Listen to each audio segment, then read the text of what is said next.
Hey guys, it is almost 2:15 here in good old Michigan. I'm fighting not eating and fighting a mood swing because it's 2 o'clock in the morning, I can't sleep, I'm hungry, and the reason why I'm not eating is bothering me, as well as other stupid stuff. So I had, also, I should be tired, because I didn't go to sleep until, 6 this morning, and then I got up at 11 to go meet with, Hillary and Royal Oak and hang out, and then, just being in, I had an interesting day. So yeah, I met up with Hillary in Royal Oak, and we walked around for a bit, and got some Starbucks and all that fun stuff, and, then I waited outside for, Libby, my brother's girlfriend, to come pick me up, and it'd been snowing, really bad all day, but well, not all day, but, it started snowing really bad once I'd gotten to Royal Oak, and, it was freezing, pretty much. So anyway, I had her come pick me up, or she came and picked me up, and we were almost home. They were that close. And this dickhead blew through a stop sign, and T-boned us on my side, but in the back. He got the back door, and not my door, thank God. I probably would have been a lot more pain. Nobody was hurt. So that's good. It was more of a shock, than anything else. Just kind of like one of those holy fuck what just happened situations.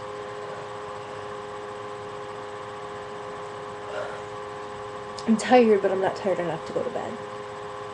I'm just gonna end up sitting in the dark, hating myself for sitting in the dark, because I feel claustrophobic when I do that.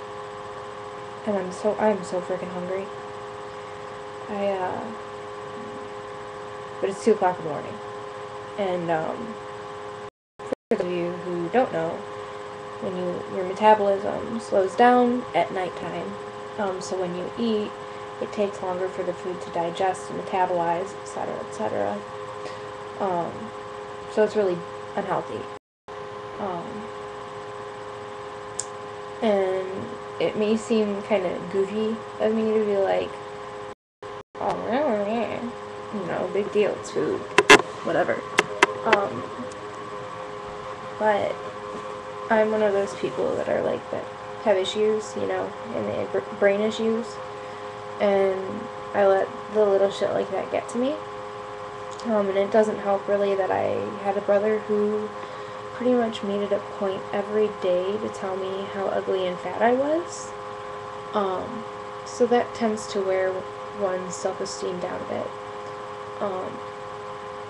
Also, it's gotten to the point, to where I can't even fit in my own pants anymore. I can't even sit comfortably. When I'm sitting down, at home, or if I'm laying down, I have to have the button undone just to sit comfortably, because otherwise the pants are digging into me, and it's really uncomfortable.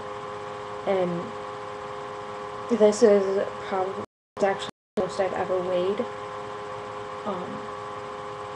In case you're wondering, or you're new to, my posts or anything like that, I am bipolar, and one of the medicines that they give me makes me hungry.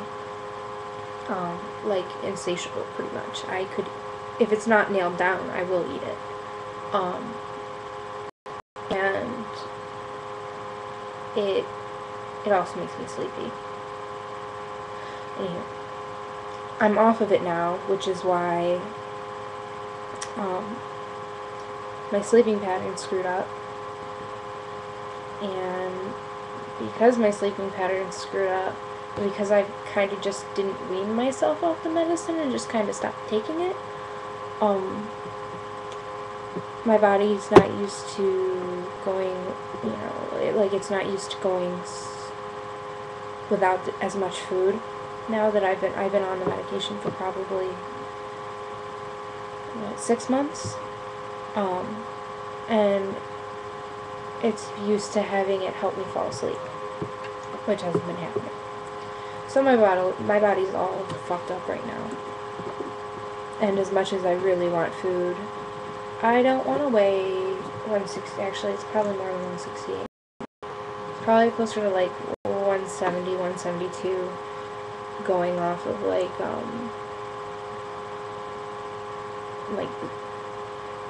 over the time that I've started my medication and since I've gained weight. And considering I used to fluctuate between like 149 to 160. And the 160 was at the higher end of my height, you know, like acceptability for my height, I guess, before I was considered obese. Or, excuse me, not obese, but overweight. And weighing as much as I do now, not only is it's uncomfortable for me because I don't feel like I don't feel comfortable in my clothes. I'm even more self-conscious, I should say. And also now that I'm not on my medication, my anxiety's back. Yay. So it's just one big clusterfuck.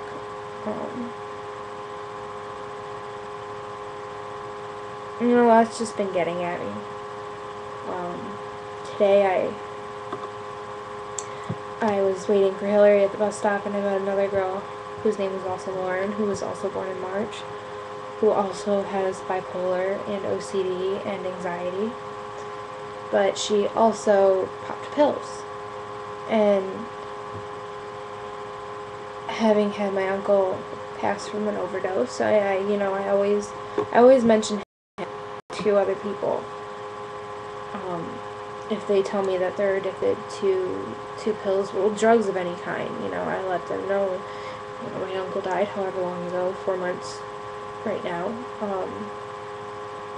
He'd been on drugs for 14 years, and he took the wrong drugs, and he overdosed. And he died, and he left a 5-year-old son behind. And so I had that on my mind. I had the weight thing on my mind. And then, like, just the stress from the accident. I mean, it really wasn't even that serious, you know, so it seems like, you know, I'm making a big deal out of it. It's just,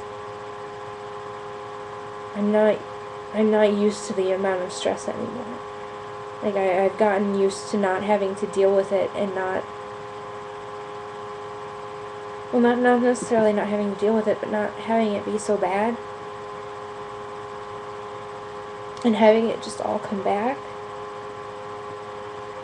It's hard. You know, to lose that feeling of normalcy in your life. And, it's frustrating. Okay, I'm getting way too upset by this. I'm gonna stop the video.